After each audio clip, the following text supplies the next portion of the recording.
This is live from Middlesex County, New Jersey, the center of the coronavirus activity in all of the state of New Jersey.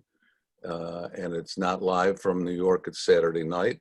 Rather, it's live from Monroe Township, and more specifically from Westfield, an opportunity to have a l'chaim, spend some time with our new senior rabbi and our president-elect of the congregation as Temple Emanu-El begins to enter the next chapter of its illustrious life, 70 years young.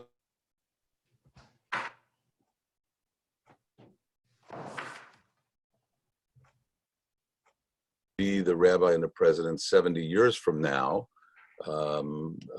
but we expect them to start us off in a wonderful way as we enter this new chapter of the Temple's life. Just a few ground rules as we get started.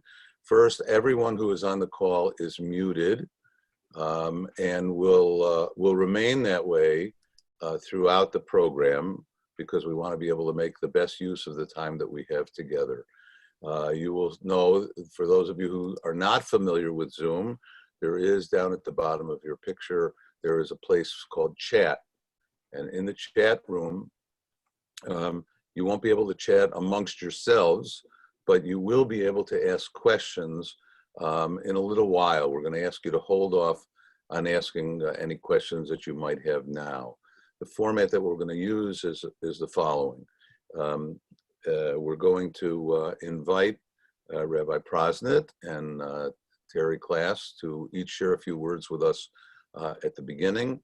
And then I've prepared some questions for the opportunity to get to know them better and to get to know some of their thoughts and ideas about the future.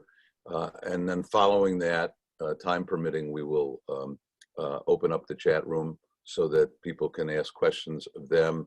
You'll write your questions and then I will ask them on behalf of everyone.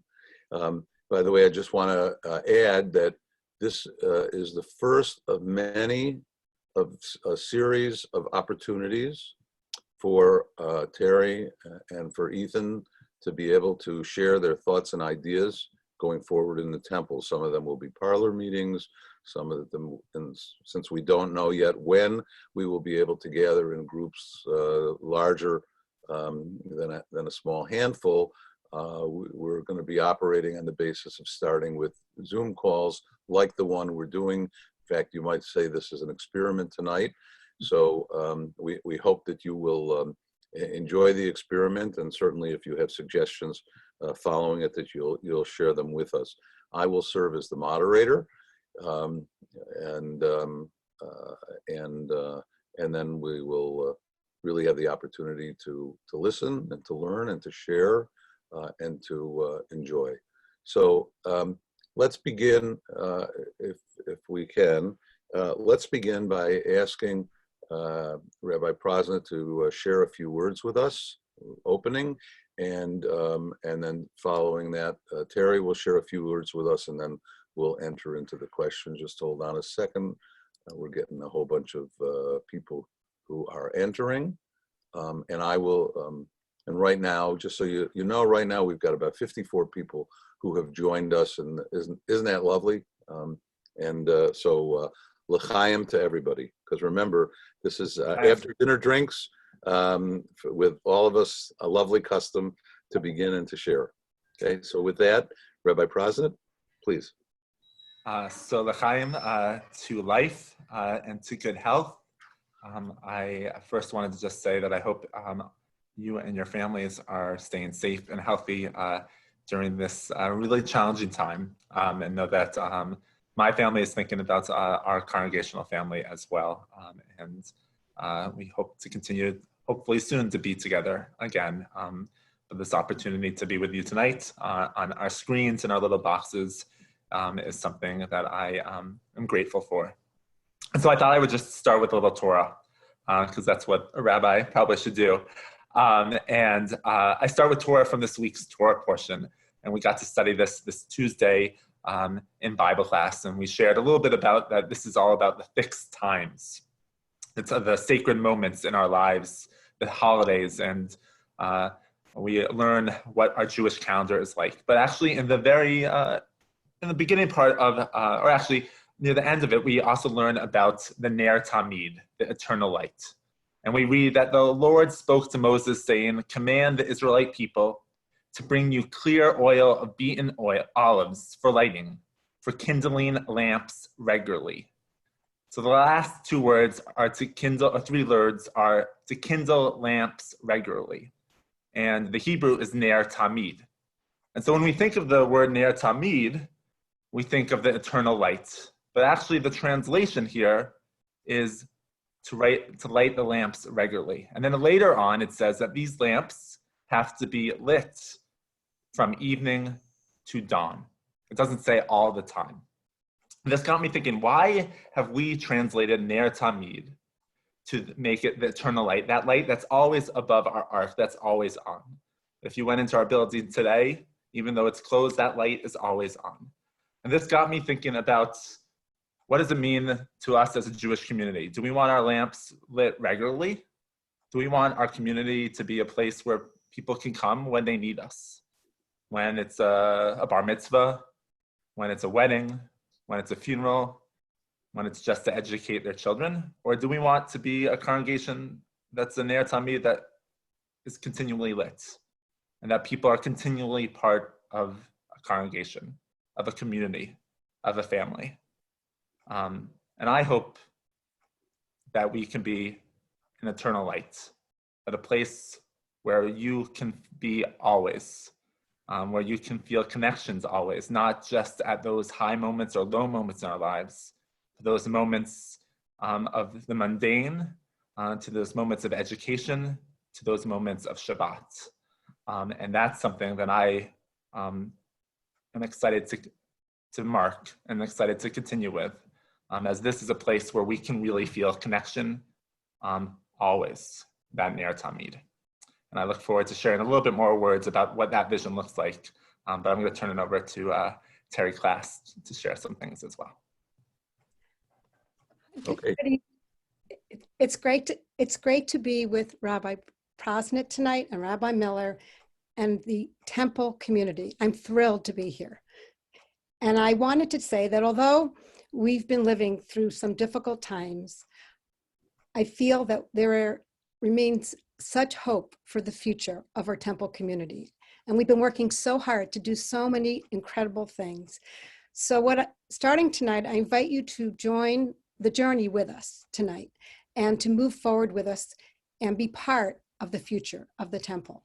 And tonight, I'm just sending hugs, virtual hugs to all of you. And I can't wait to see you all in person. Hopefully that will happen pretty soon. Thanks.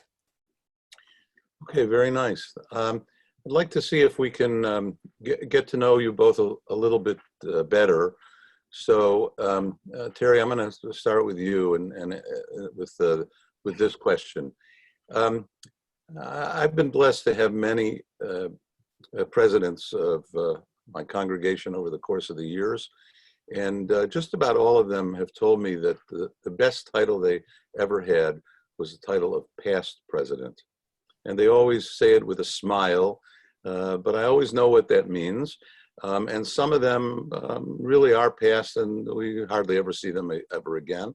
And some of them continue to remain involved and often play some very significant roles. You were president of the Temple about 20 years ago. So you've been past president. You've been able to enjoy that title immensely.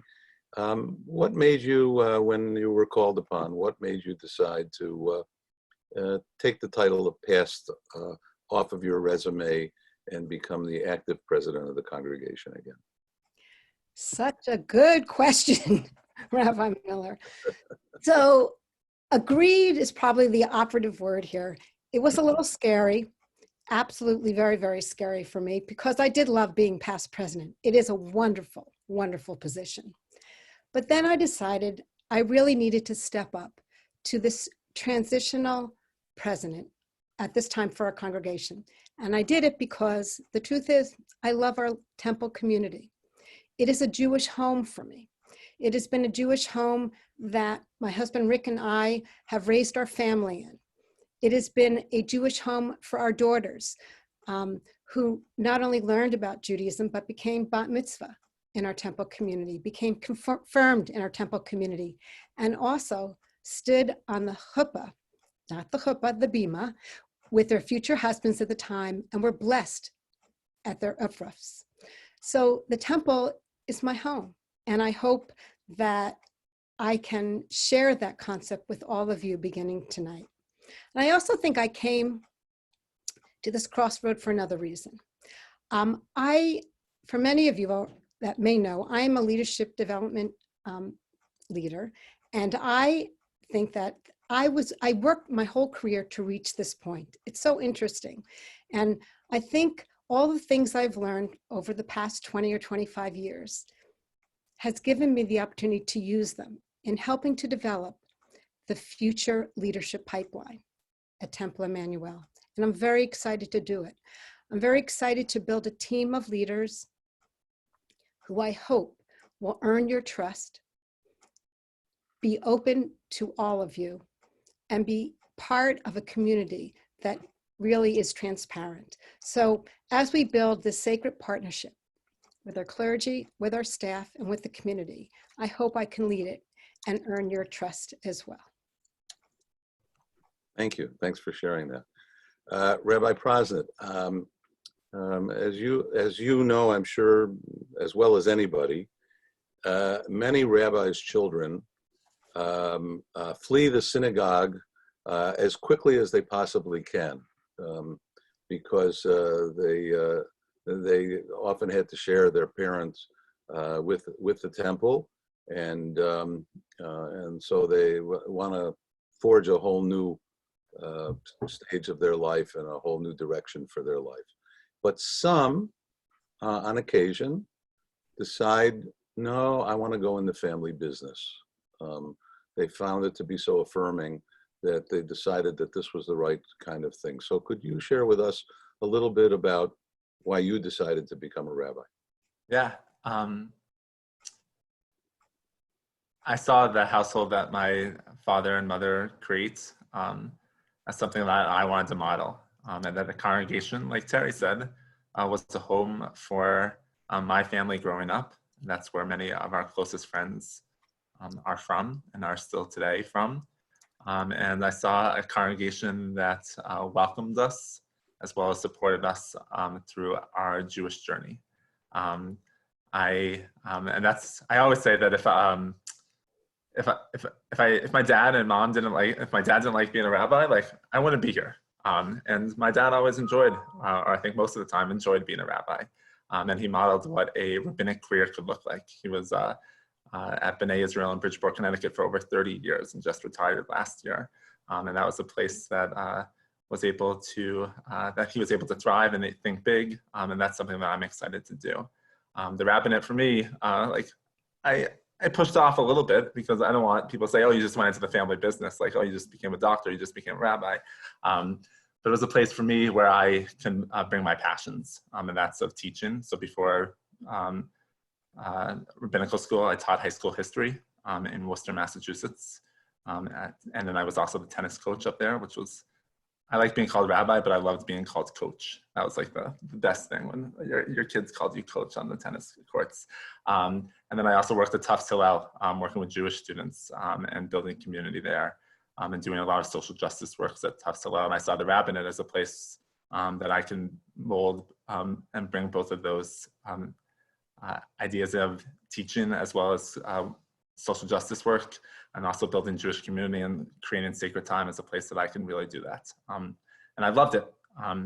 And I've loved being a rabbi at Temple Emanu-El, and I'm excited for the future. And if I was looking for a congregation, Ariel and I would said, this Temple Emanu-El is a place that I would want to join. And that's the type of place that I want to be a leader of. Temple Emanu-El is a place that has supported us throughout this past 6 years. And I know that they will continue to support us and be a part of that community. And so excited to be the rabbi here. Nice.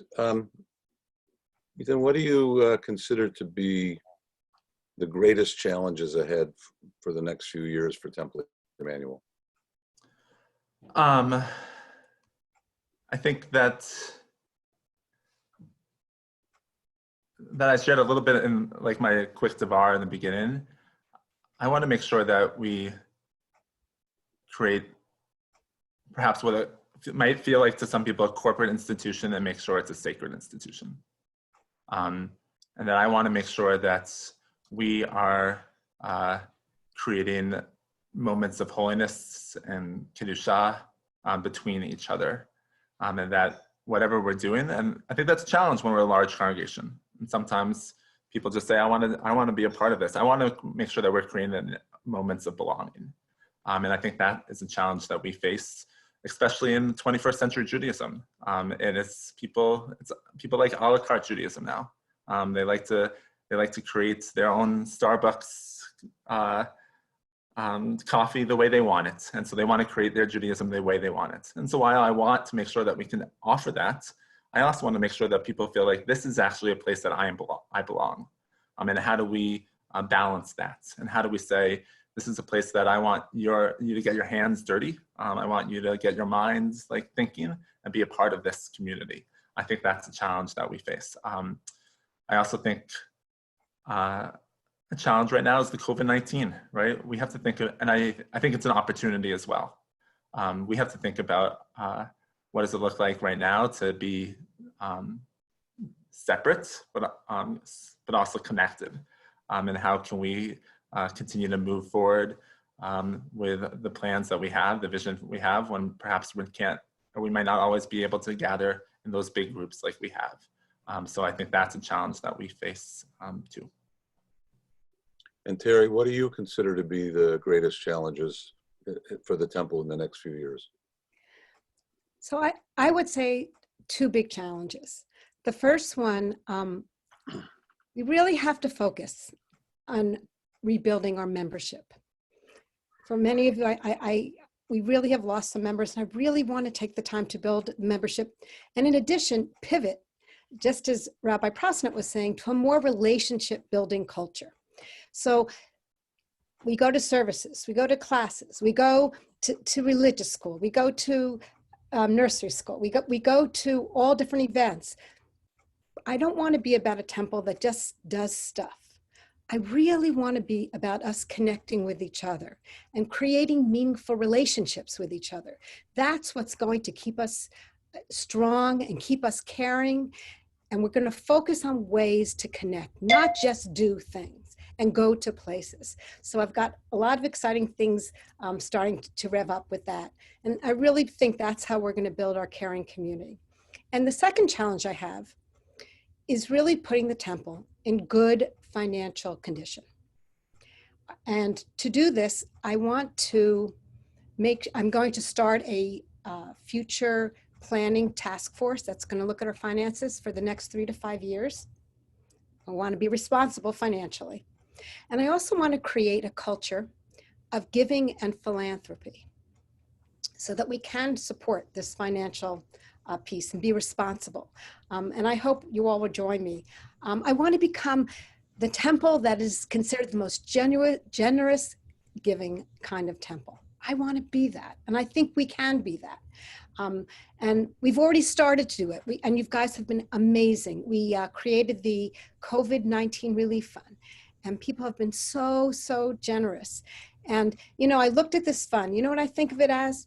Like a stockpile of ventilators, of masks, of PPE equipment, so that when we have challenges that we are going to be facing, and we are, whether it's hardships by our congregation or challenges with the operations of running the congregation, we will be prepared. And I so appreciate the generosity that so many of you have been part of. And there's still plenty of time for us to donate. So tonight, if you want to, please consider donating to it. So those are my two areas I think I'm going to focus on. Ethan, as you come to know the congregation over the course of the last 6 years, what do you see as the as the congregation's greatest strengths?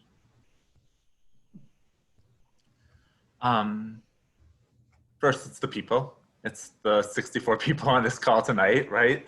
That are really invested in this congregation. And I know I got a couple texts from people that said they really wanted to be here, but they're putting their kids to bed. Will it be taped? And I said, of course, yes.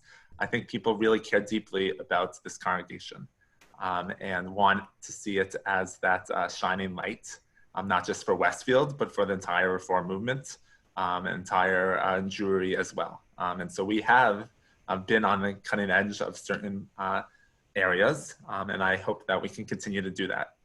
If it's from our fun club this year to when it was Shabbat Hallelujah, way back when, we thought big, and I hope that we can continue to think big and think differently as well. I think we have our demographics are in our favor. This is there are people, young people moving to the Westfield area, to Cranford, to Westfield, to Mountainside, to Scotch Plains.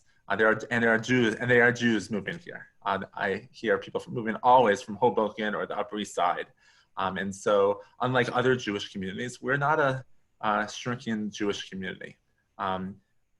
We have to make sure that we reach out to those individuals and make sure that they are excited to be a part of this community. We have to tell our story really well. We have to tell the story of Temple Emanu-El and why they should be a part of us.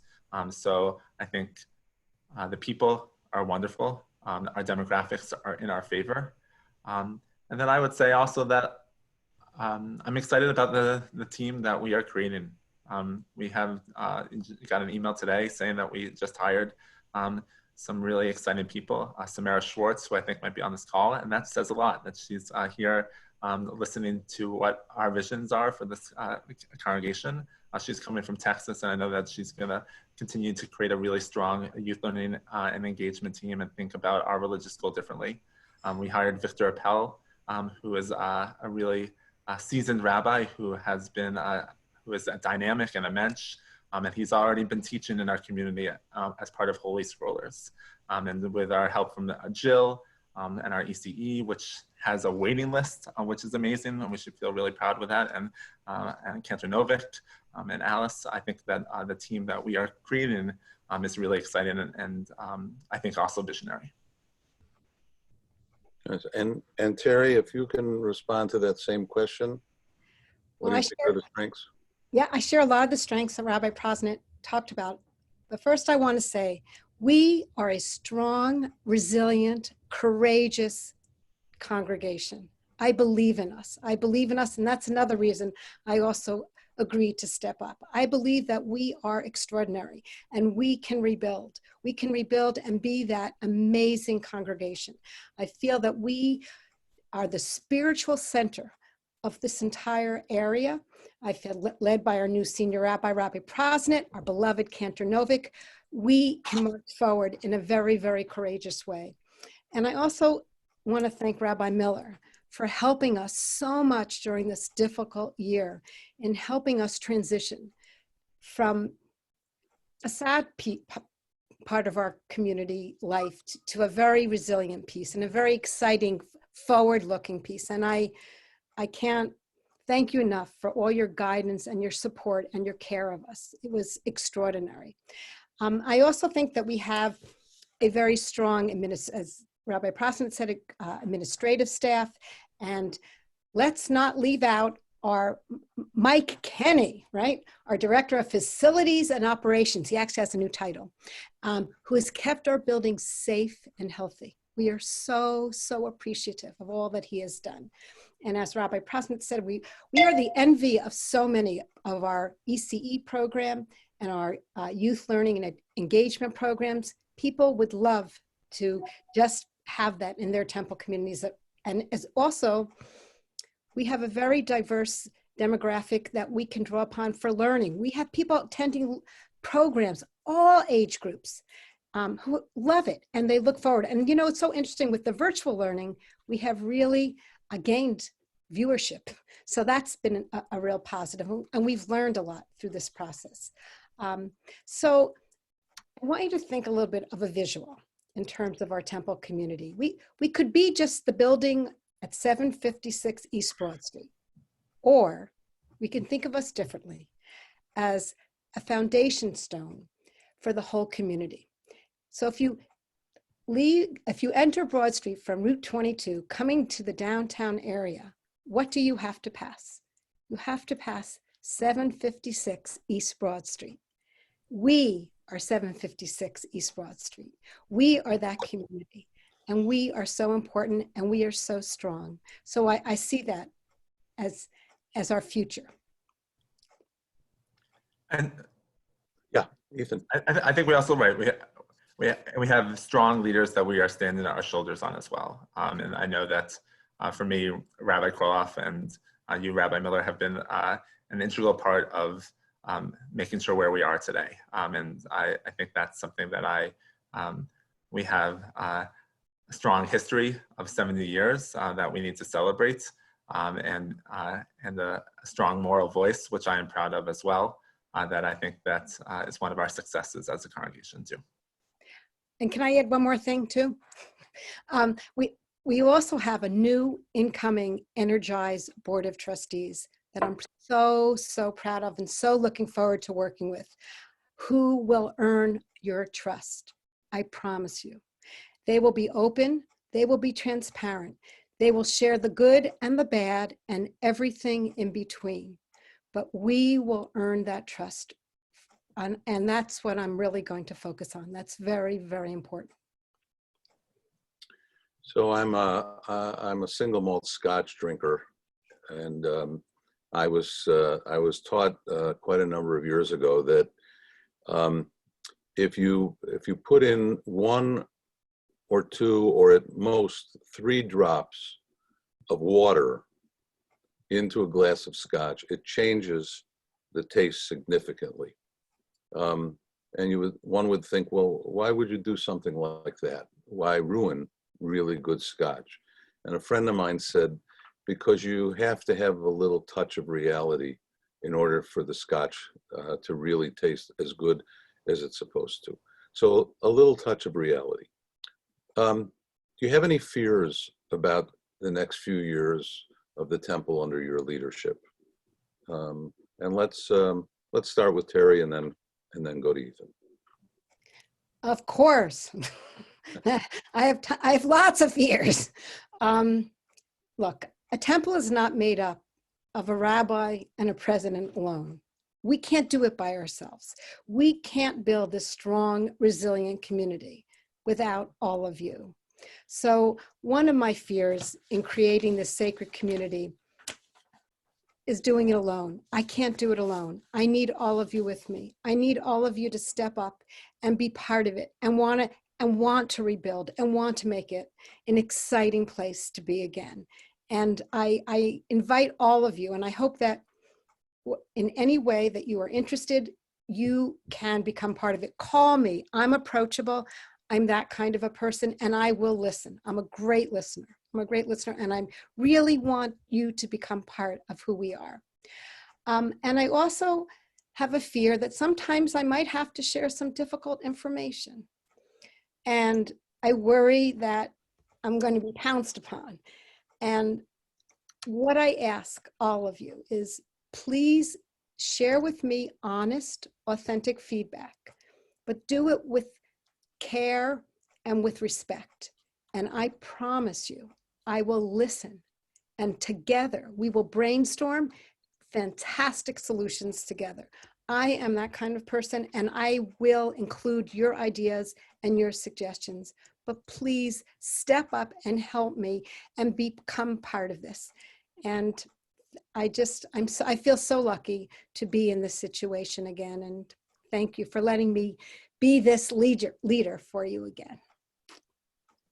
And Ethan? So I used to be a really good sleeper, and I think when when the search committee selected me as the senior rabbi, I've been up a lot more in the middle of the night. I can't always fall asleep, but sometimes when I wake up, I can't always fall back to sleep. And I think that's there's a little bit of that. I think of the fear of that, of what it means to lead this congregation. And for me, I want to make sure that our congregation supports us, and we're ready to take some risks. And I hope our congregation feels that we're ready to fail perhaps sometimes. We won't always fail, but I want to make sure that I want to try something new, and maybe it will be a flop, and maybe our leadership want to try something and change something up, and maybe it's the wrong thing. But I want to make sure that the synagogue feels supported, that we can do that. Like, for instance, like, what would I'm imagining like the Levi house to turn into like a Shleimut center, a center of wholeness, right? Where people can come and find a place to, like, for mindfulness, or to really search for God, or to have a one-on-one conversations with a spiritual advisor when they're challenged through something, or create a grief a group, or a place where people can feel a little bit more whole during these challenging times. I don't know if that's going to work. I don't know what that would look like, but I want to say I want our congregation to say, yeah, let's try that. Let's be the first congregation to have this this Shleimut Center. Maybe it's a mikvah that comes after that. I don't know. I want us to kind of think big, and I have a fear a little bit that when we sometimes think big or we fail, that we're not always supported. So I hope that that's something that our congregation can do, and be a part of that, and get excited about what these new initiatives are of our congregation. And maybe that's worship as well, right? I have a fear that we have a huge synagogue with lots of different thoughts, and some people will say, oh, that was the best worship service ever. And someone might say, oh, that was a terrible worship service. Actually, that's not a fear. I know that might come true, but that means we're doing something right. So I hope that we can take risks. I also, on a personal level, I think that there is a balancing a family and this position. I know I've been able to do that now, and I thank the leadership that I've been able to do that. I thank the staff that I've been able to do that, to balance and be home with my children for bedtime and then go back out. I know that the senior position takes on a different role as well, but I want to make sure that I'm at those moments like my father was for me, and my mom. They were always at my games. Maybe it was a quick dinner, but they were always home for dinner, and were able to go out after that meeting, And that's something that I hope that I'm a little scared of, but I think that we have set the table for me to be able to do that, and anyone on our professional staff to do that as well. Let's turn to a few practical kinds of things. In the time that I've been here, one of the refrains, I'll call them one of the kvetches that I've heard fairly regularly, is that people have said that they don't think there's a lot of transparency, that the board feels like the board is a closed shop. As you move into your new leadership positions, what do you see as the relationship between the board and the larger congregation, and how will you each of you work towards a sense of openness to the congregation at large? Yeah, well, I am blown away by the talent and the excitement with this new board that will be coming into their positions July 1. They bring such incredible backgrounds, but they also bring their hearts. Every single person is coming with a heart. Everybody is coming with a sense of curiosity and openness. I'm as a leadership development person, that is the key to success, that everyone stay open, that everybody feel that they have something to learn from each other, not just from the board members, but from the Temple community. I feel like if we have an open dialogue with the community and share with the community what is happening, we will start to earn some trust. And what I would ask in return is for the Temple community to not just talk behind our backs, but to come up and say something to us, tell us how they're feeling. If there are issues, we created a transition committee that's going to actually focus on some of the congregant concerns. That will be another avenue for us to work towards keeping an openness. I think the key is to communicate with each other and be honest with each other. And if there's something that you feel we're doing that is not as open, please share it in a respectful way. I guess the key with this whole thing is the respect piece. We don't need to shout at each other. We don't need to blame each other. We don't need to accuse each other. We need to be together in a supportive way and walk together in a supportive way. Ethan? Yeah, I think that the board and the lay leaders, I hope that we're acting with our Jewish values. And I hope that the congregation feels the same way. And that's when we make choices, they're because of our Jewish values. And we will make hard decisions. I know that we will have to make hard decisions in the years to come.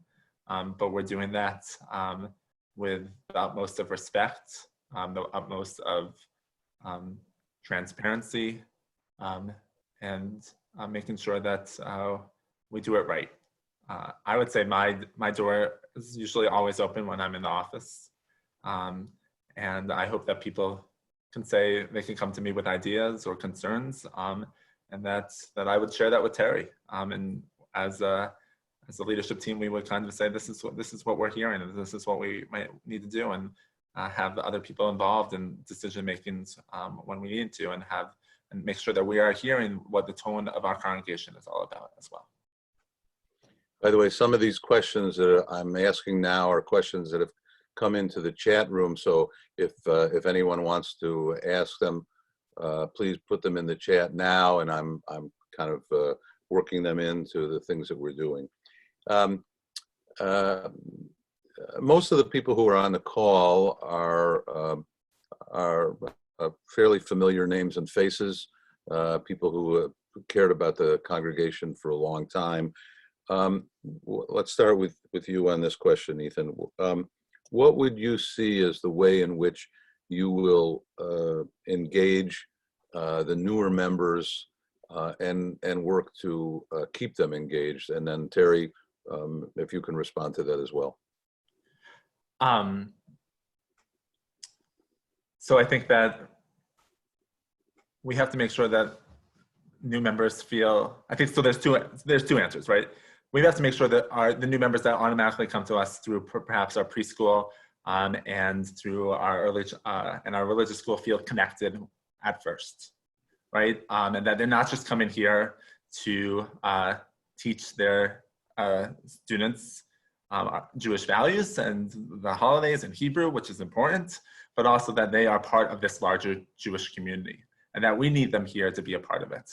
I think that we need to do a better job of learning what our new member skills are, and saying, oh, I heard that you are this great artist. We would love for you to help us create a Temple Emanu-El art show, and find other artists in our community to exhibit their arts or teach a class.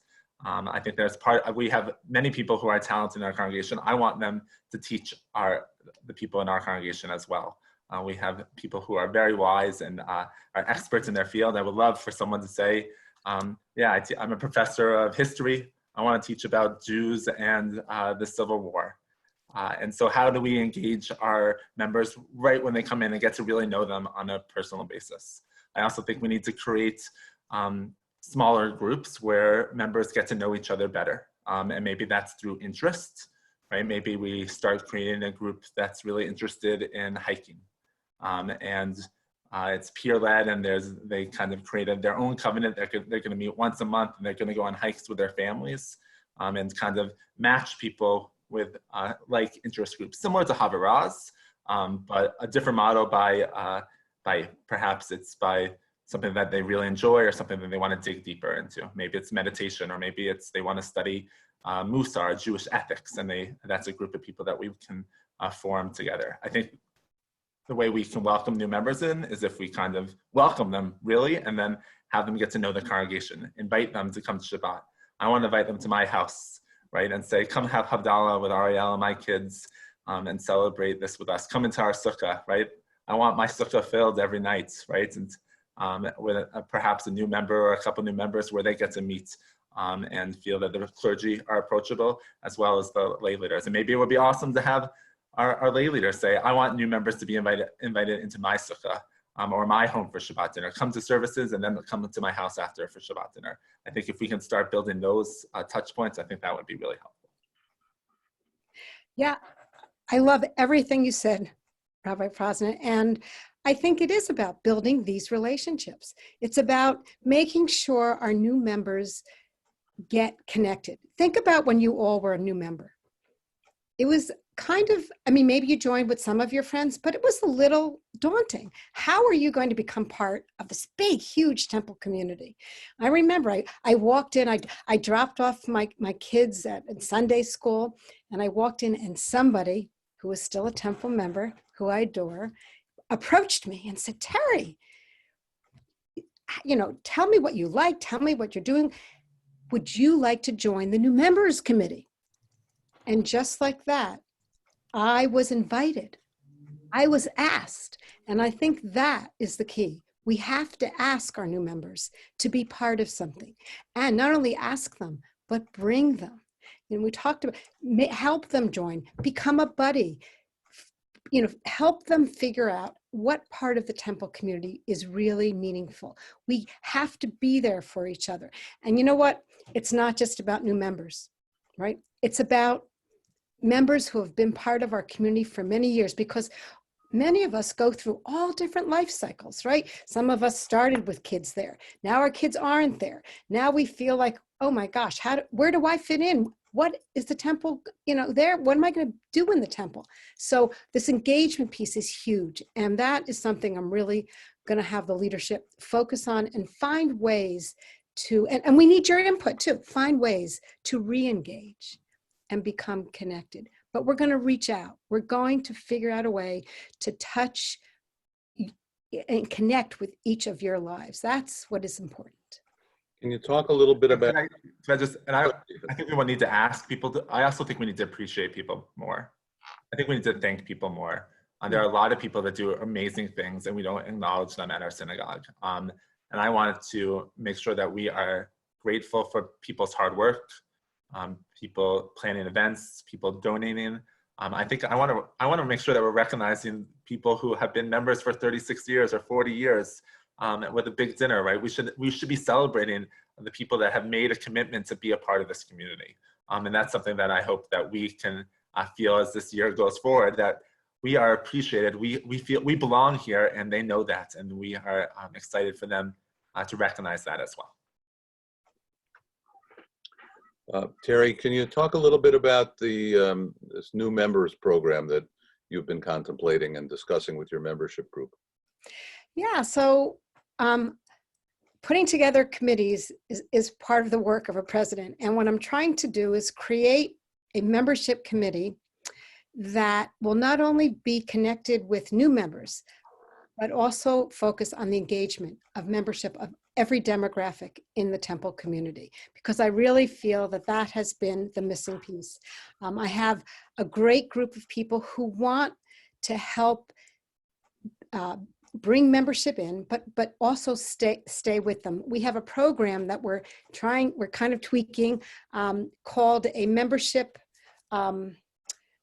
oh my gosh, it's called MAP. I forget what it stands for, but it's an awesome program where we meet with the clergy, new members and seasoned members, whoever wants to, will have an ongoing dialogue, whether it be we're trying to figure out maybe on a Sunday morning doing it, where we connect not only to talk about important issues, but also to connect socially. I think the big piece of this program has to do with bagels and coffee and connecting with food. And let's face it, guys, we love to connect with food. Food is important to Jews.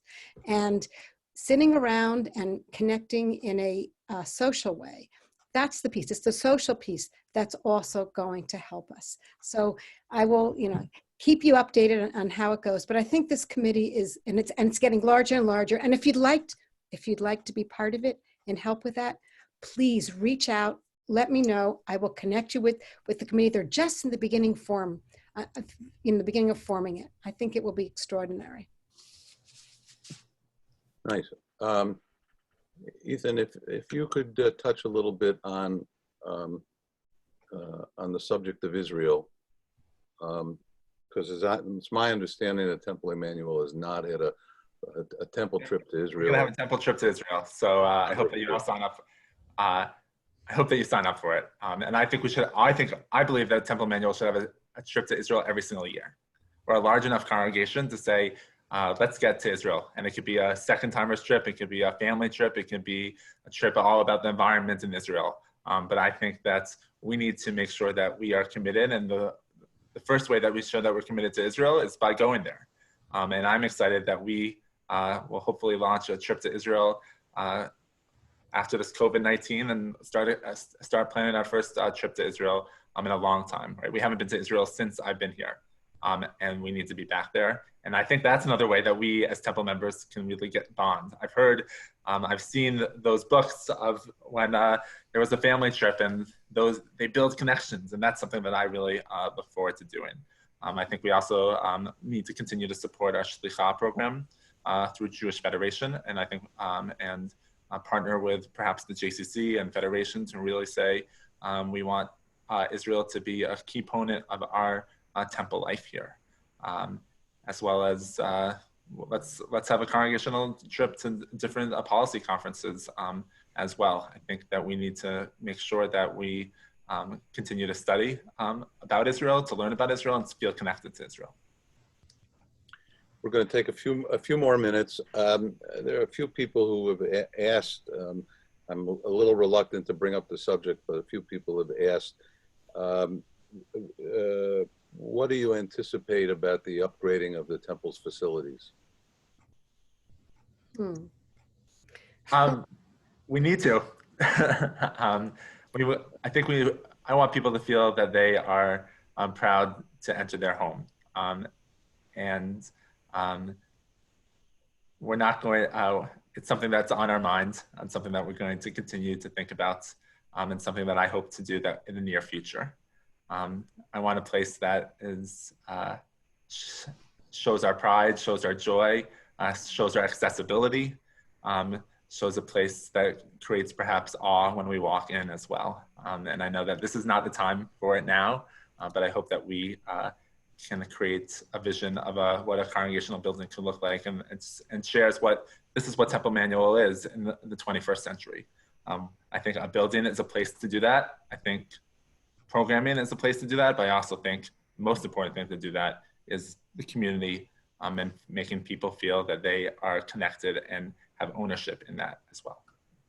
Yeah, and I would just add to that those people who worked so hard on the original capital campaign, I know have felt very disappointed that we haven't been able to really focus on updating at this point. Unfortunately, so much has happened, but I assure you, it is in the front of our minds, and we're trying to figure out when is the time to start focusing on it.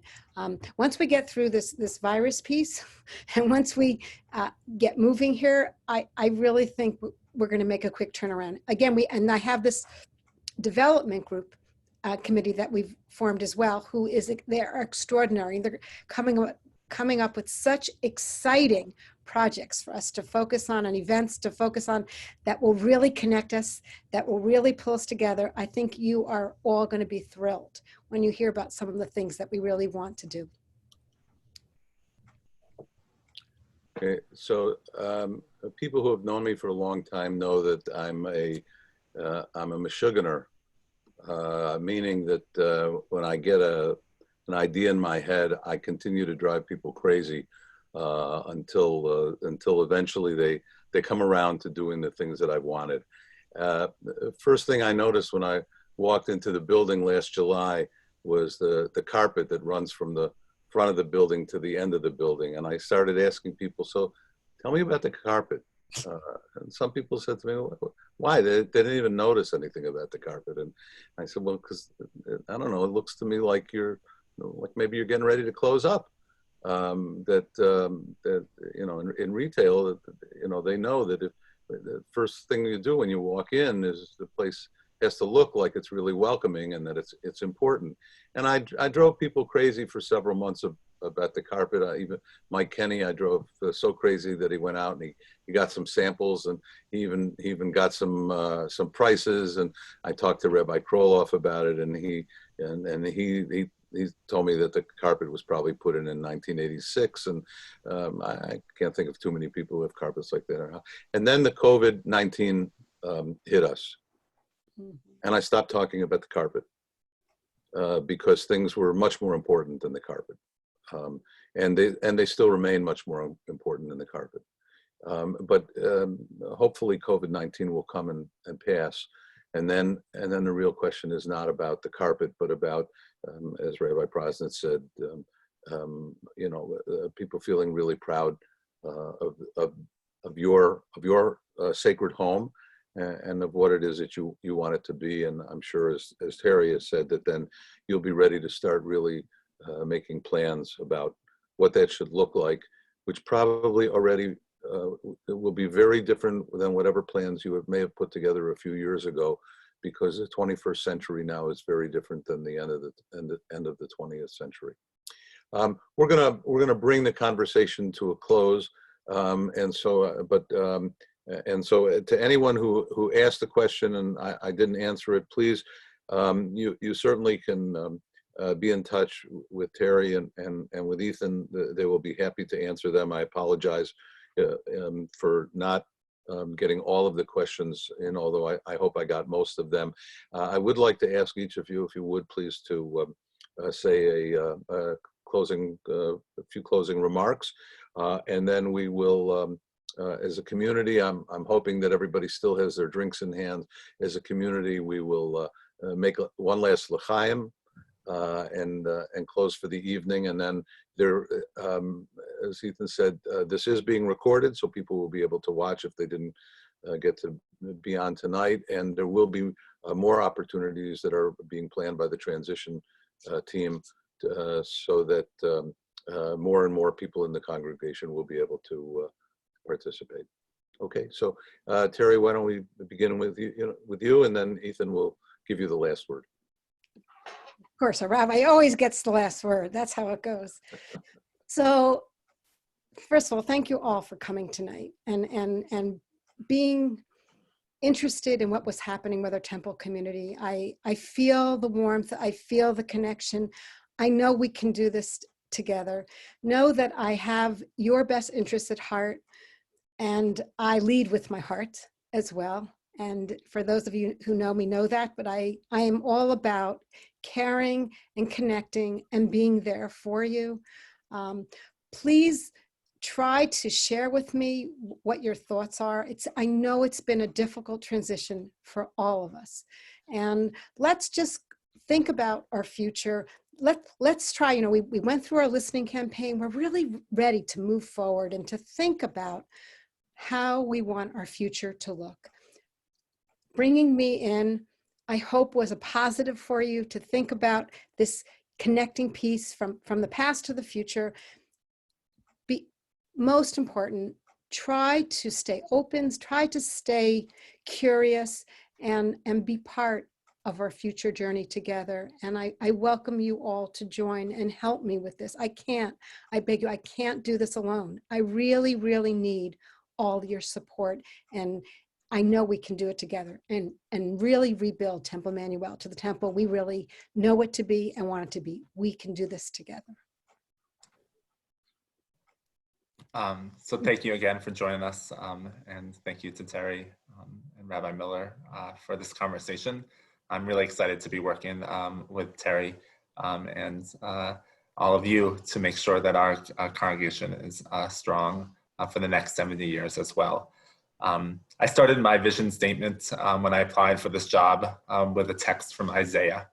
And the text says, "Enlarge the place of your tent, stretch your tent curtains wide, do not hold back, lengthen your cords, strengthen your stakes." And I really believe that this Isaiah text illustrates the fabric of our home. Our fabric of our home should be stretched wide enough to welcome all who wish to be a part of Jewish space. And so we're going to be focused on welcoming those people in those people that might have left the tent but also want to come back, those people that don't even know they want to be a part of this tent. But I think the second part is even more important. Our stakes need to be deep enough to provide meaningful ways to explore the richness of our Jewish tradition. When our stakes are deep, when you feel committed to this place, we know that you will be a part of this rich Jewish home here in Westfield, New Jersey. And so my hope is that we can provide those opportunities for new members, for those who are on this call, for our future members, that we can dig deep and that they can feel that foundation of our Jewish life. This is just the beginning of this conversation. Actually, it was a conversation between three people with people listening. Our hope is that we're going to take this tour on the road where we can have a conversation between you and us. We are going to have groups that the transition committee is creating for empty nesters to talk to us, for parents with high school students, with preschool parents, people in groups just specific for Cranford or Mountainside to hear what you want, what the vision is, how you can be a part of the future and help us create this strong legacy of what Temple Emanu-El has always been. So thank you. And I'm so glad to be the next senior rabbi starting July 1st with all of you and to continue our story. I want to conclude first by thanking Terri and Ethan both for their words and for sharing their ideas and their thoughts with us. I can't tell you how impressed I've been over these last few months in the conversations that the three of us have had about their commitment to forging a real partnership and modeling a kind of relationship between a rabbi and president, clergy and lay leadership together as the temple goes forward. I started beginning with the first Friday night that I was on the Bima with mentioning that this Kabbalistic notion that the Shekhinah, God's divine presence, late Friday afternoon goes around from town to town in search of a community that is worthy of the divine, as a place where the Shekhinah can rest her presence during the course of the Shabbat experience. And that my hope would be that when we would open the door at the end of Lecha Dodi, that the Shekhinah would stick her neck in and say, wow, this is the kind of community that I want to be a part of.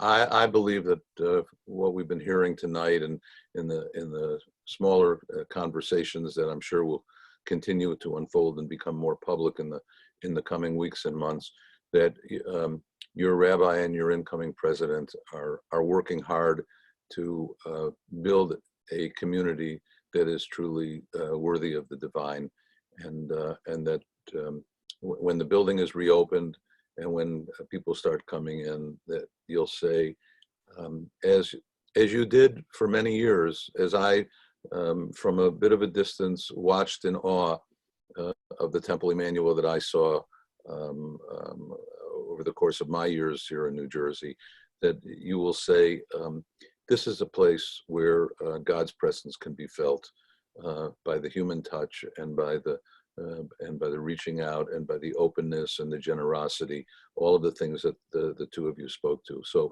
with that, our thanks to you.